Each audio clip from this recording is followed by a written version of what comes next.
Welcome to the German Masterclass. In today's tutorial, we will talk about the dative. In German, der Dativ. Now, you already know two other cases in the German language, the nominative and the accusative, and the dative is the third case in the German language. So when do we use the dative? The dative is always used when we answer to the question where something happens or where something is. Here's one example. Entschuldigung, wo kann ich einen Kaffee trinken? Excuse me, where can I drink a cup of coffee? In der Cafeteria. Now, cafeteria is actually a feminine noun. It is die Cafeteria. So in the dative, the feminine noun changes to masculine. Here's another example. Und wo ist die Cafeteria? Where can I find the cafeteria? Die Cafeteria ist in der dritten Etage. The cafeteria is on the third floor.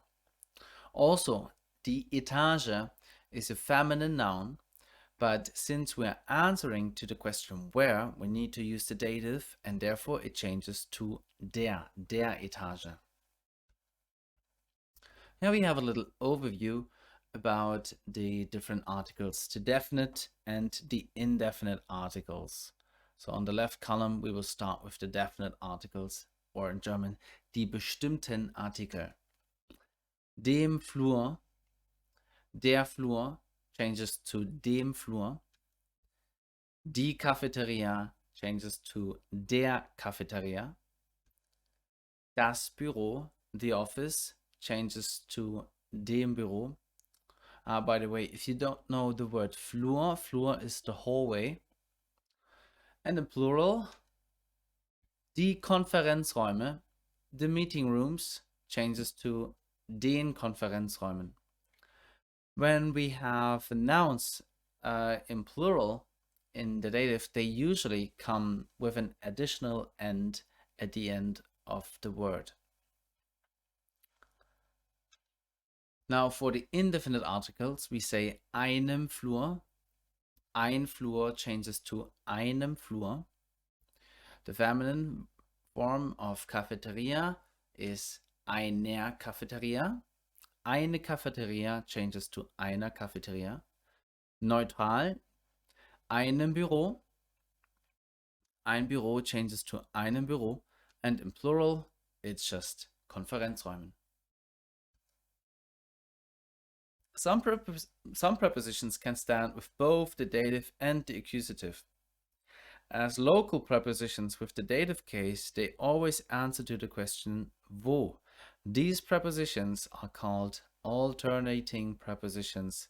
There are 9 alternating prepositions. In, an, unter, über, auf, vor, hinter, neben, zwischen. So when we use the prepositions, we need to take care if we answer to the question where, because every time we do, we need to use the dative. Here are some examples. Wo warten Anna und Mario? Where do Anna and Mario wait? Sie warten in dem Flur, or sie warten im Flur. Wo kann ich Kaffee trinken? Where can I drink a cup of coffee? In der Cafeteria. Wo ist Herr Müller? In dem or im Büro. Wo finden die Bewerbungsgespräche statt? Where do the job interviews take place? In den Konferenzräumen, in the meeting rooms. In this little exercise here, we will focus only on two case prepositions. The first one is in and the second one is auf. So let's start with the first one. Ich bin Park. Ich bin im Park, which just means in dem Park. Ich bin im Park. Ich bin in Schule.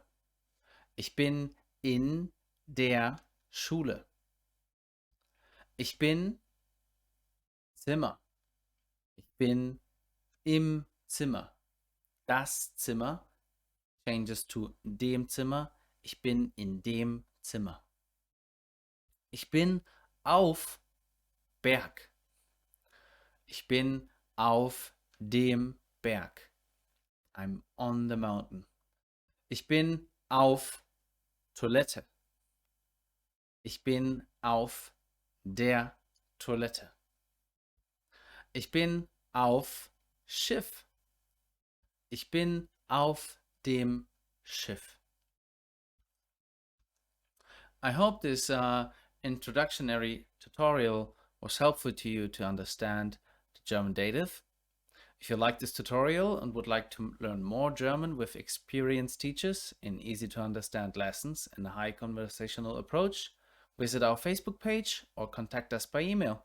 You can find the links and contact information in the video description below. And we meet again in the next lesson from the German Masterclass.